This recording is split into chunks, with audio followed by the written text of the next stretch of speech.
Given its $2.8 trillion market capitalization, it may be difficult for some investors to wrap their heads around the idea that Apple stock may be a good buy these days.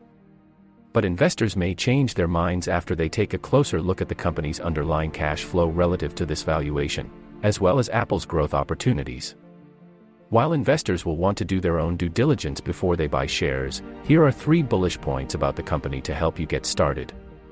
Apple's free cash flow, which is the cold, hard cash left over after all regular business operations and capital expenditures are taken care of, came in at about $108 billion over the trailing 12 months.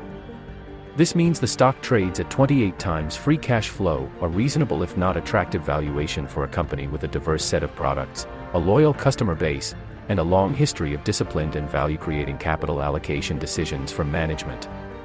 Apple's substantial cash flow gives it lots of optionality as to how it goes about creating shareholder value.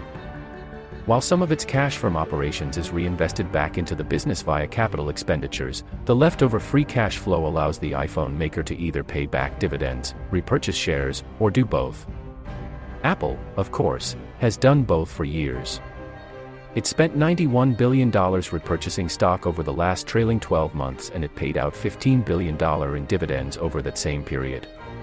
Despite Apple's aggressive capital return program for shareholders, the company still has $179 billion in cash and marketable securities. Further, even when you subtract the company's debt from its cash, it still has a net cash position of $60 billion. Apple's strong revenue performance during a time of global macroeconomic uncertainty is also impressive. Revenue in the tech company's fiscal third quarter increased 2% year-over-year, and that's on top of 36% top-line growth in the year-ago quarter. However, this growth still understates the demand for Apple's products. Sales were constrained by production in fiscal Q3. Mac and iPad were so gated by supply that we didn't have enough product to test the demand, said Apple CEO Tim Cook in the company's fiscal third quarter earnings call. Cook even said that iPhone, the company's largest segment, saw no evidence of weakened demand due to macroeconomic headwinds. This final point is, perhaps, the most important. There is one area the company seems to have a lot of room to run: the monetization of its installed base of active devices. Apple management considers its installed base a key growth lever for the company going forward. Our installed base of active devices is the engine for our company, and it continues to grow, explained Apple CFO Luca Maestri in the company's most recent earnings call. He also noted that it has reached an all-time high across every geographic segment, across every product category. The larger the installed base, the more users the company has the opportunity to monetize with native and third-party services. And Apple is doing just that. Transacting accounts, paid subscriptions are growing, so the level of engagement continues to grow, said Maestri. This trend should help Apple's services segment, which represents about a third of the company's gross profit, continue posting double-digit year-over-year growth rates in most quarters for the foreseeable future. So does Apple live up to its $2.8 trillion market capitalization? I think so. In fact, there's likely a clear path to $3 trillion and beyond. And thanks to share repurchases, the share price could rise at a faster rate than Apple's market cap. Even as the bear market lingers, investors might be surprised to learn that Apple still holds the title of most valuable publicly traded company, with its market cap recently clocking in at $2.55 trillion.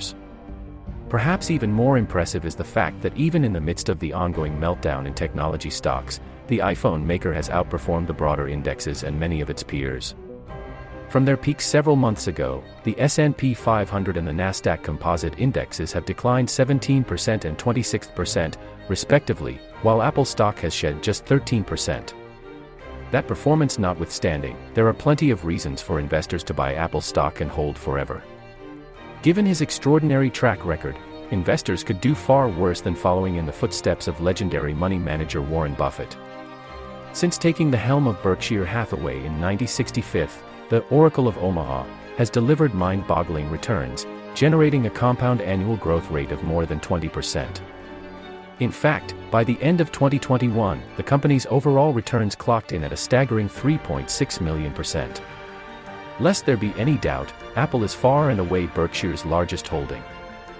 Buffett ended the second quarter with nearly 895 million shares of Apple stock, worth roughly $122 billion as of June 30th, accounting for about 41% of Berkshire's portfolio.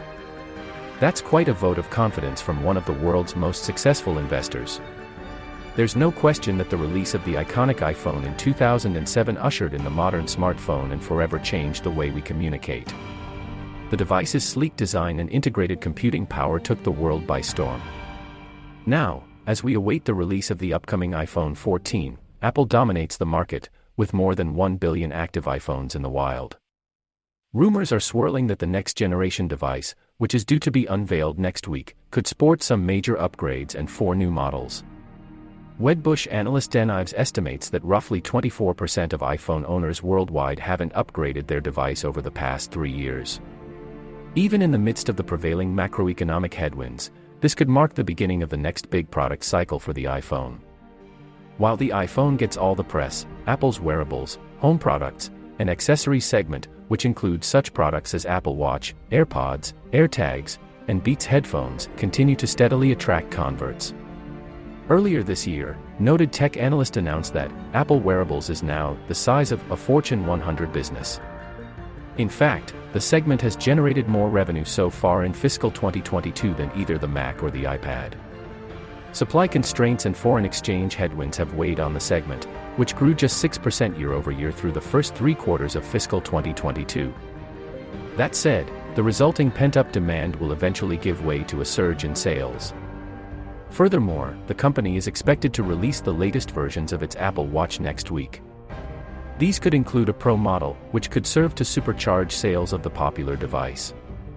Long before anyone else, CEO Tim Cook saw the potential for Apple's services segment, announcing plans in early 2017 to double its revenue over the coming 4 years. Fast forward to mid-2022, and services has come into its own. The segment, which includes Apple Music, the App Store, Apple Pay, and Apple TV Plus, among others, just set a June quarter record, generating 19% of Apple's total revenue. Services also saw revenue records in each major category, including all-time records for music, cloud services, Apple Care, and payment services. Apple TV began as something of an industry joke, with just 8 programs and a documentary. But nobody's laughing now. Apple has netted more than 250 awards and over 1,100 nominations for its programming, including 52 Emmy Award nominations in 2022.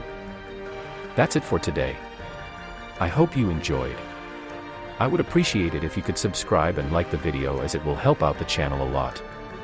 Make sure you do not forget to turn on notifications by pressing the bell icon so you do not miss the latest news surrounding Apple stocks.